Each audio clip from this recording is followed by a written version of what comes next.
बिलासपुर में 5 मई को निकलेगी सवाई ईसाई महासभा की मशाल रैली। धर्म और अधिकारों की रक्षा के लिए समाज ने किया एकजुट होने का आह्वान। बिलासपुर सर्व ईसाई महासभा बिलासपुर के तत्वाधान में 5 मई 2026 को धर्म, अधिकार और अस्तित्व की रक्षा के उद्देश्य से भावी मशाल रैली आयोजित की जाएगी। रैली शाम 4 बजे तारबहार घोड़ादाना स्कूल से शुरू होकर अम्बेडकर चौक में संपन्न होगी। आयोजकों के अनुसार इस रैली का उद्देश्य ईसाई समाज को एक मंच पर लाकर संवैधानिक अधिकारों, धार्मिक स्वतंत्रता और सामाजिक एकता के प्रति जागरूक करना है। कार्यक्रम में जिले भर से समाज के पदाधिकारी, युवा, महिलाएं और विभिन्न चर्चों से जुड़े लोग शामिल होंगे। महासभा के जिला संगठन मंत्री विमलेश राव भोसले ने समाज के सभी लोगों से बड़ी संख्या में शामिल होकर आयोजन को सफल बनाने की अपील की है। आयोजकों का कहना है कि यह रैली एकता, भाईचारे और अधिकारों की आवाज को मजबूत करेगी। आइए देखते हैं स्टेट हेड राकेश सिंह ठाकुर की रिपोर्ट।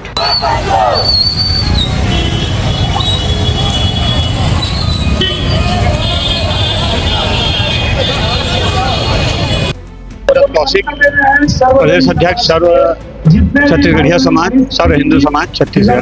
सर, आप हिंदू हैं? हाँ जी। तो यहाँ जो मसीही समर्थन में कैसे आना हुआ आपका? आज का ये कार्यक्रम मसीही समाज का नहीं है, सर्व समाज छत्तीसगढ़, सर्व दलित समाज के बैनर तले हो रहे हैं। और हम जो है कौमी एकता पसंद लोग हैं। जो सरकार ने जो अभी कानून लाया है, धर्म स्वतंत्रता अधिनियम नाम दिया है, दरअसल में वो धर्म स्वतंत्रता अधिनियम है। जो संविधान ने लोगों को आर्टिकल 25 से 28 तक जो मौलिक अधिकार दिया हुआ है धार्मिक स्वतंत्रता का, उस पर ये चोट है, इसलिए हम इसका विरोध कर रहे हैं। और इस सरकार को इस कानून को लाने की कोई आवश्यकता ही नहीं थी। आवश्यकता ये थी कि अपना वो घोषणा पत्र पूरा करे, अपना संकल्प पत्र में जो किया है वो पूरा करे, बेरोजगारों को नौकरी दे, महंगाई कम करे, महतारी बंधन के नाम पर 1000 पैसा दे करके गैस सिलेंडर का भाव मत बढ़ाए, बड़ा भर दारू दुकान मत खोले, इस पर ध्यान देना चाहिए। तो विष्णुदेव साय की सरकार जो है अनपढ़ों की फौज उनको बनाना है, तो 10,500 स्कूल बंद कर दिए, 50,000 शिक्षक के पद समाप्त कर दिए। और जो है ये जो है लोगों को बरगलाने के लिए, और पिछड़ा वर्ग का जो ओबीसी का 27% का आरक्षण है, वो जो राज्यपाल के यहाँ दस्तखत के लिए पिछले 30 साल से धूल खाते हुए पड़ा है, उसको बनाना चाहिए। तो पिछड़ा वर्ग को उसको अधिकार देना ना पड़े। जो पिछड़ा वर्ग के जो हिंदू हैं, पिछड़ा वर्ग में जो आने वाले 100 जातियां हैं, कुर्मी, तेली, यादव, धोबी, जायसवाल, कलार, ये सब जो 100 जाति जो हिंदू में आते हैं, उस हिंदुओं के अधिकार को मारने के लिए, कांटा मारने के लिए, उसको हिंदू मुस्लिम सिख ईसाई मंदिर मस्जिद में उलझाने के लिए ये विष्णुदेव साय की सरकार ये कानून को लाई है। और खुद विष्णुदेव साय ईसाई स्कूल में पढ़े हैं और ईसाई टीचरों से पढ़े हैं, ईसाई उनके मित्र हैं। और यहाँ बिलासपुर में भी हम देख रहे हैं कि सारे हिंदुओं के बच्चे जो हिंदू कथाकार हैं, भागवतकार हैं, हिंदू धर्म के जो ठेकेदार हैं, उनके बच्चे Saint Francis, Saint Joseph, Saint Xavier ऐसे स्कूलों में पढ़ रहे हैं। और हमको लोगों को, गरीब आदिवासियों को, गरीब दलितों को, गरीब ओबीसी हिंदुओं को मुस्लिमों से भिड़ाने के लिए ये जो सारा जो है प्रोपेगेंडा लाया गया है, इसलिए हम इस कानून का विरोध कर रहे हैं। और आज जो मैं है यहाँ कोई ईसाई समाज के कार्यक्रम में नहीं आया हूँ। आज जो है जो छत्तीसगढ़ की विष्णुदेव साय सरकार ने जो बिना मतलब का जो कानून लाई है, जिसका कोई औचित्य नहीं है, जो संविधान के खिलाफ है, जो लोगों के मौलिक अधिकार के ऊपर हनन है, उस संविधान विरुद्ध कानून का हम विरोध कर रहे हैं। शांतिप्रिय ढंग से हम विरोध कर रहे हैं और जब तक ये वापस नहीं लेगा तब तक हम विरोध करेंगे। और हम यही मांग करते हैं मोदी विष्णुदेव साय बीजेपी आरएसएस की सरकार से कि जाति जनगणना कराए, ओबीसी की जाति जनगणना कराए और ओबीसी का आरक्षण उसको जो है उसको दे। जो ओबीसी के हजारों लाखों सरकारी नौकरी के पद खाली है उसको दे, और जिसकी जितनी संख्या भारी उसकी उतनी हिस्सेदारी दे, वरना कुर्सी खाली करे। ये हमारी मांग है। ये बेरोजगारों दलों का ये आरोप है कि यहाँ पे लोग जो क्रिश्चियनों को भड़काते, मतलब खतरे में है, हिंदू खतरे में है, ऐसा वर्ड को प्रयोग करते हैं। कोई हिंदू खतरे में नहीं है, मैं बताया ना, हिंदू खतरे में नहीं है, इनकी कुर्सी खतरे में है।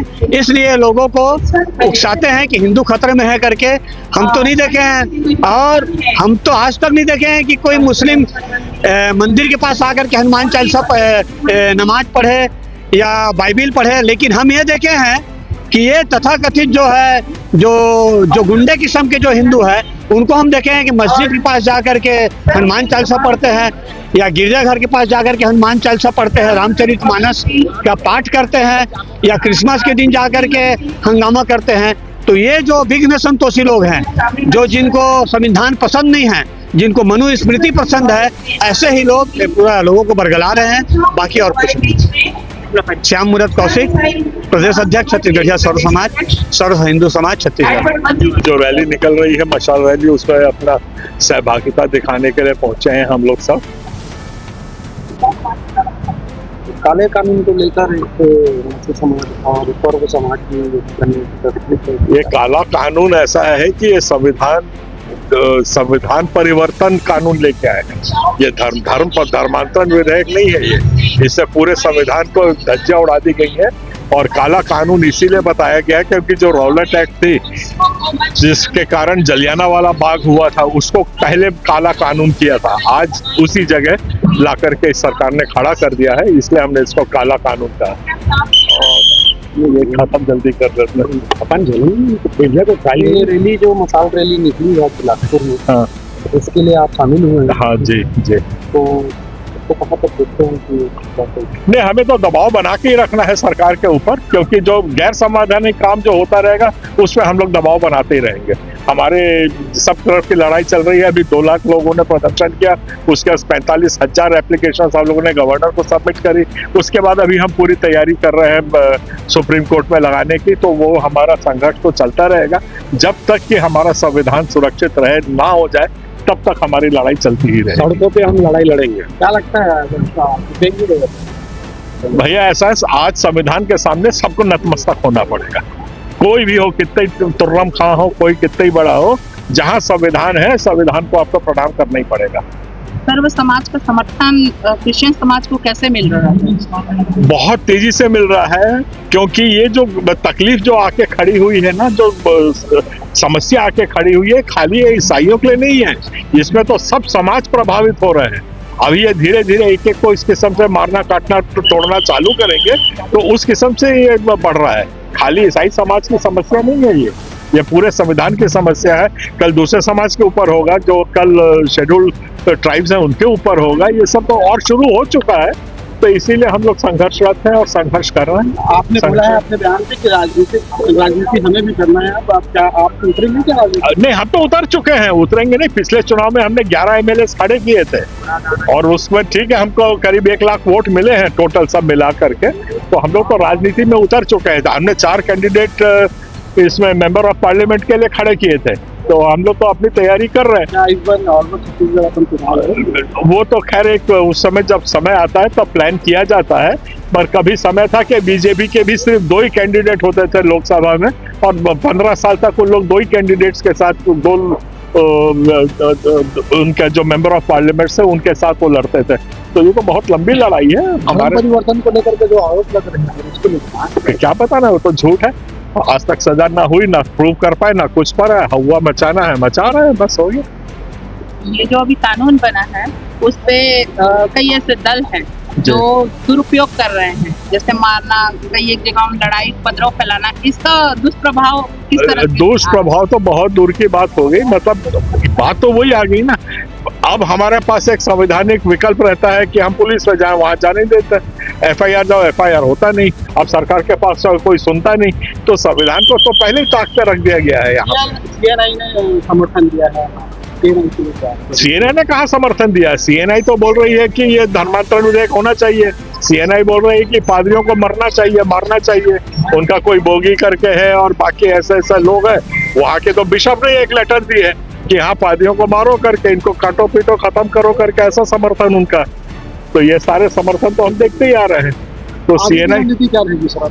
अब इसमें रणनीति का क्या है? ये तो युद्ध है, लड़ाई है, सड़क से लेके आसमान तक की लड़ रहे हैं। शासन आपकी बातों को नहीं सुनता है आपके? देखिए, आज की तारीख में शासन सुने नहीं सुने, हमारे पास सब संवैधानिक विकल्प हैं, और एक एक विकल्प को एक एक के समय से वो सबको करते रहेंगे।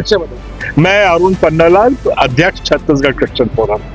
ये महारैली जो है इसमें सब समाज के लोग आए हैं, ज्यादातर समाज ईसाई समाज के लोग हैं और ईसाइयों पे जो लगातार हो रहे हमले और लगातार हो रही गवर्नमेंट की परसिक्यूशन जो बार बार बढ़ गई है, इतनी बढ़ गई है कि गड़े मुर्दे को निकाल के फेंक दिया जा रहा है और हमारे मुख्यमंत्री जो है उसके लिए शोक भी प्रकट नहीं करते हैं, अफसोस भी नहीं करते हैं कि किसी की डेड बॉडी जो है निकाल के रोड पे फेंक दी गई।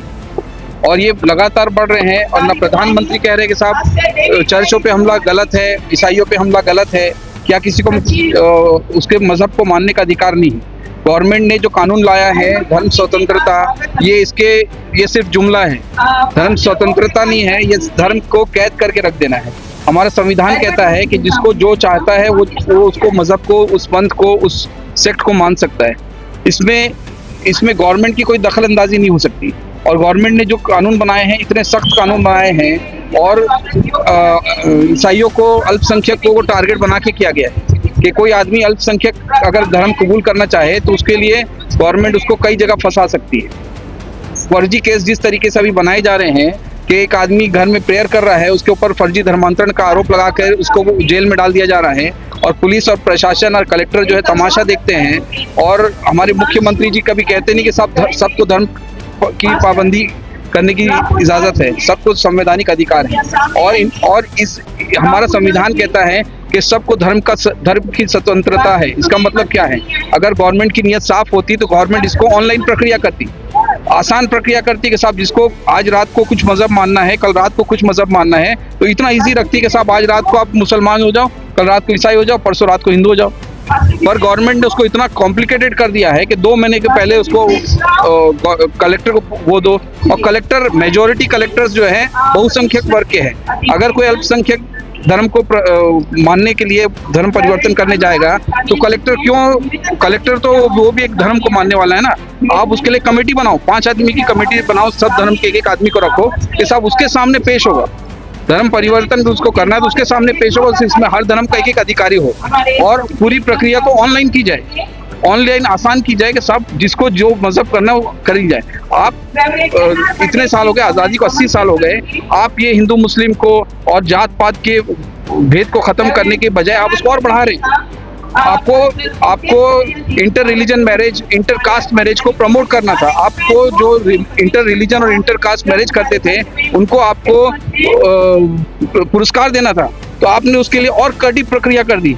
इस आप पहले से आप ऑनलाइन आवेदन डालो, अब ऑनलाइन आवेदन डालोगे तो रोज दंगे होंगे।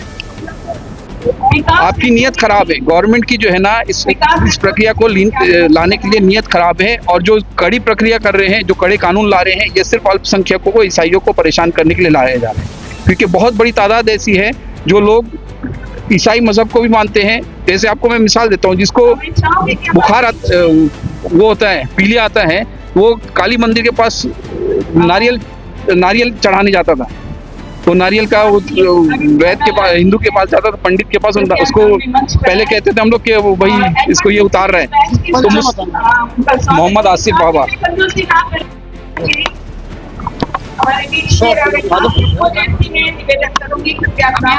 बहुतायत में भीम आर्मी के समर्थक भी आए हुए हैं, क्या इसमें सहयोग रहेगा? जय भीम। देखिए, छत्तीसगढ़ में लगातार भारतीय जनता पार्टी की सरकार ईसाई समाज के लोगों के ऊपर हमला बजरंग दल के लोगों के द्वारा करवाया जा रहा है, जो उचित नहीं है। यह भारतीय जनता पार्टी की सरकार जो छत्तीसगढ़ में है, यह भारतीय संविधान के मूल अधिकार के तहत जो आम नागरिक को अधिकार प्राप्त है, वह सभी अधिकार को कुचलने कार्य कर रही है। और अभी छत्तीसगढ़ सरकार के द्वारा छत्तीसगढ़ धर्म स्वतंत्र विधेयक बिल 2026 लाया, जो कि यह कानून भारत के संविधान के मूल अधिकारों के तहत मेल नहीं खाता है। यह कानून का हम लोग पुरजोर विरोध करते हैं और जब तक यह कानून वापस नहीं हो जाता है तब तक भीम आर्मी हमारे ईसाई समाज के साथ सड़क से लेकर पूरे छत्तीसगढ़ में लड़ाई को लड़ने कार्य करेंगे।